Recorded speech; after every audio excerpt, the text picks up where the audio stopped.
News చూస్తున్నాం. Bharat America మధ్య సంబంధాలు ఇటీవల మరింత బలపడ్డాయి. ప్రధాని నరేంద్ర మోదీ, అమెరికా మాజీ అధ్యక్షుడు డొనాల్డ్ ట్రంప్ మధ్య జరిగిన ఫోన్ కాల్ తర్వాత రెండు దేశాల మధ్య కీలక వాణిజ్య ఒప్పందం కుదిరింది.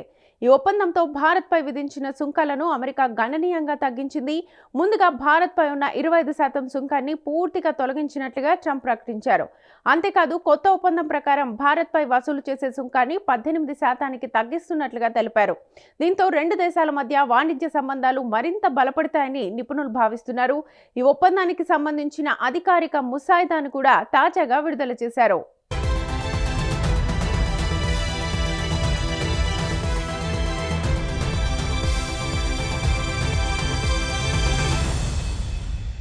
ఈ వాణిజ్య ఒప్పందంలో భాగంగా అమెరికా కీలక ప్రకటన చేసింది. భారతదేశ మ్యాప్తో కూడిన ఒక చిత్రాన్ని అమెరికా వాణిజ్య ప్రతినిధి కార్యాలయం విడుదల చేసింది.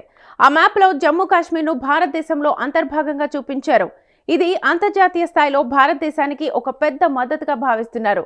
జమ్మూ కాశ్మీర్ అంశంపై భారత్, పాకిస్తాన్ మధ్య చాలా కాలంగా వివాదం కొనసాగుతోంది. కానీ ఇప్పుడు పాకిస్తాన్కు అత్యంత సన్నిహిత మిత్ర దేశాల్లో ఒకటైన అమెరికా భారతదేశానికి మద్దతు ఇవ్వడం పాకిస్తాన్కు పెద్ద షాక్గా మారింది.